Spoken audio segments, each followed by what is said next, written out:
बहुत ही वरिष्ठ अधिवक्ता राम रतन दुहान जी भी अपना संबोधन दें, हमें सबको बधाई दें, पूरे देशवासियों को।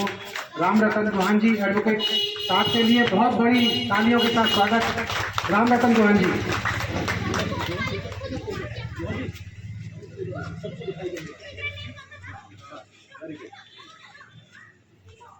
ओम विश्वानि देव सवितर्दुतानि पराशु वै यद्भद्रं तन्न आशु वै।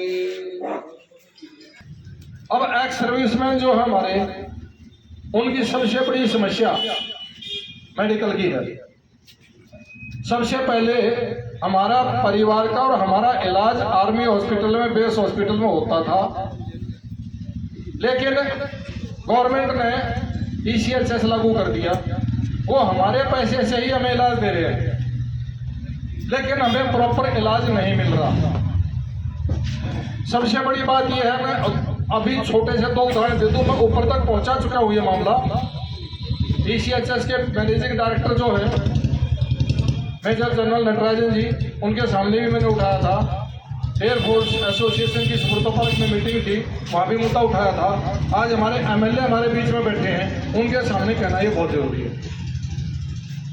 सबसे बड़ी बात, एक औरत नजफगढ़ से पॉली क्लिनिक में आई कि भाई मेरे को ये बीमारी है। उन्होंने कहा कि ठीक, आपका मामला सीरियस है, आप रेफर कर दिया किसी हॉस्पिटल में जाकर के, पैनल हॉस्पिटल में, वहाँ दिखा लो। जब वो अगले दिन वहां गई तो उन्होंने कह दिया कि आप सीरियस हैं, दाखिल होना पड़ेगा, आप रेफरल करवा लो। 2 दिन बाद वो गई रेफरल करवाने के लिए, तो वहां का जो डॉक्टर बैठा है उसने बेस हॉस्पिटल में OPD में रेफर कर दिया स्पेशलिस्ट के पास। जब उसने पता चला कि मेरे को ऑफर किया है, तो वहां जो कांस्टेबल बैठा था उन्होंने कहा कि आज तो OPD में साहब बैठे नहीं है, 2 दिन बाद बैठेंगे तब आना। तो उस औरत ने कागज अपना फेंक के मारा कि 1 हफ्ते से मैं घूम रही हूं, मैं बीमार हूं, मेरे को एक टैबलेट तक नहीं दी गई, तो इससे अच्छा है मैं बाहर ही अपना इलाज करा लूं।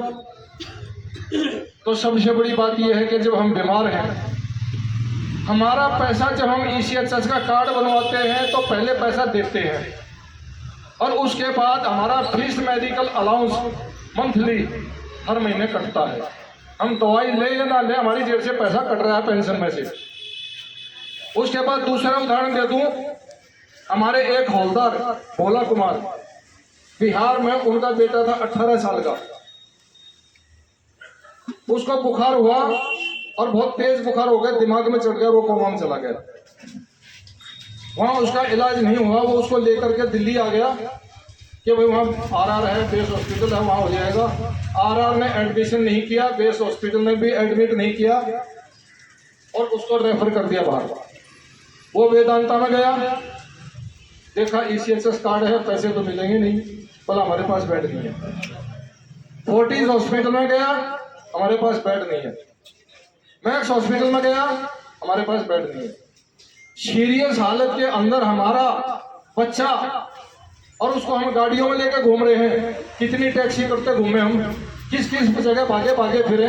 बाहर से आदमी आया, उसे पता ही नहीं हॉस्पिटल कहाँ है, और इस तरह घूमते घूमते कई बार ऐसा हुआ कि आदमी गाड़ी में ही मर गया और इलाज नहीं हुआ। लास्ट में उसको सेक्टर 12 के अंदर एक हॉस्पिटल है, उन्होंने एडमिशन कर दिया। डॉक्टर ने इंजेक्शन लिखा कि भाई ये इंजेक्शन लिख दिया, इसको आप सैंक्शन करा लो ECHS से। उसकी कॉस्ट थी 4,69,000। वो गया ECHS में, उन्होंने रेफर कर दिया RR में। अब RR के अंदर मेडिकल अफसर बैठे, डॉक्टर नहीं है, उन्होंने रिजेक्ट कर दिया। फिर 2 साल लिखवाया हुआ था 2,20,000 का, किसी तरह वो उन्होंने सैंक्शन कर दिया, वो लगाया, उसे फर्क नहीं पड़ा। तो किसी ने मेरा नंबर दिया उसको, और उसने पूरी डिटेल अपनी मेरे मोबाइल पे डाल दी WhatsApp पे। और अगले दिन सुब्रतो पार्क के अंदर एयरफोर्स एसोसिएशन की मीटिंग थी, मैं वहां गया। आप में से कोई गया होगा तो आपने सुना भी होगा। वहां एयर मार्शल ने जब अपनी बात खत्म की, मैंने कहा कि 1 मिनट मुझे भी देना। तो मैंने ये मुद्दे वहां उठाए, तो वहां एयर मार्शल ने कहा कि आपके जीनियर मुद्दे हैं, हमने नोट कर लिए हैं, हम देंगे। बीच में 10 मिनट का ब्रेक हुआ, तो वहां उन्होंने मैनेजिंग डायरेक्टर ईसीएचएस को बुला रखा था, मैंने उनको पकड़ लिया जाके और ये सारी कहानी उनको बताई और उनको बताया कि जी मैं एनएक्ससीसी का सेंट्रल बॉडी का सेक्रेटरी जनरल हूँ और दिल्ली प्रदेश का अध्यक्ष हूँ, आप मुझे अपना नंबर दीजिए ताकि वो डिटेल में आपके मोबाइल पे डाल दूं और आप उसकी मदद करें। उन्होंने फोन करके लेफ्टिनेंट कर्नल गौतम थे, उनको बुलाया कि इनसे मिलो साहब से और अपने ऊपर हो।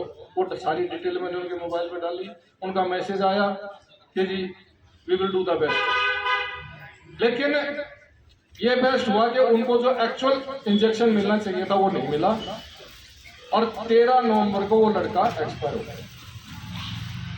मैं 2 बार हॉस्पिटल में मिलने गया के साथ कुछ फायदा नहीं हो रहा, तो मेरा अपने विधायक जी से एक अनुरोध है कि जितने भी हमारे यहाँ ईसीएचएस में हम जाते हैं तो उसमें एक चीज होनी चाहिए, हम ऊपर से गवर्नमेंट से भी लिखवाएं कि ईसीएचएस में जब हम जाएं वो हमें किसी हॉस्पिटल में रेफर करें तो ये नहीं कहें कि किसी भी हॉस्पिटल में चले जाओ, वो डायरेक्ट हॉस्पिटल में फोन करें और ये कहें कि हम आदमी को भेज रहे हैं और इसका एडमिशन करो, ताकि हम धक्के खाते ना फिरें।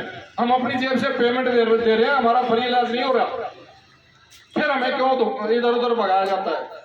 या तो ईसीएचएस बंद किया जाए और हमें पैसा मिले इंश्योरेंस का, ताकि जिस तरह मेडिकल पॉलिसी लेते हैं लोग, हॉस्पिटल वाले भाग के एडमिशन देते हैं आ जाए भाई, और हमारा ईसीएचएस का जब हम लेके जाते हैं तो हमें एडमिशन नहीं मिलता। और दिल्ली के अंदर कम से कम 20 हॉस्पिटलों ने पीछे यूनिट मीटिंग करी थी कि भाई हम पैनल छोड़ेंगे, क्योंकि हमारे बिल 2-2 साल तक क्लियर नहीं होते। ये मुद्दा भी मैंने वहां उठाया था, तो वहां जो डायरेक्टर था उसने कहा हाँ थोड़ी सी प्रॉब्लम है कि हमें जो 5,500 करोड़ का फंड होता है लेकिन हमें 5 करोड़ ही मिलता है, थोड़ा फंड कम होता है इसलिए थोड़ी देर हो जाती है। तो इसमें हमारी क्या गलती है? वाई वी शुड सफर, हमारे परिवार और हमारे बच्चे और हम क्यों सफर करें? तो ये मुद्दा हम ऊपर उठाएं और हमारी दिल्ली गवर्नमेंट को भी हम अप्रोच करें हमारे विधायक साहब के माध्यम से कि कोई भी हॉस्पिटल हमारा कोई भी आदमी जाता है तो उसे मना ना करे, एडमिशन दे और उसका प्रॉपर इलाज हो, ताकि हमारे परिवार को दिक्कत ना हो। हम खुद पैसे खर्च करके आगे आ रहे हैं, तब ये चीज़ होगी। मैं बाद में बोलता, लेकिन पहले बोलना इसलिए था कि विधायक जी हमारे बीच में बैठे हैं और ये चीज़ें मैंने इनके सामने रखी थी। आप सबका धन्यवाद। जय हिंद।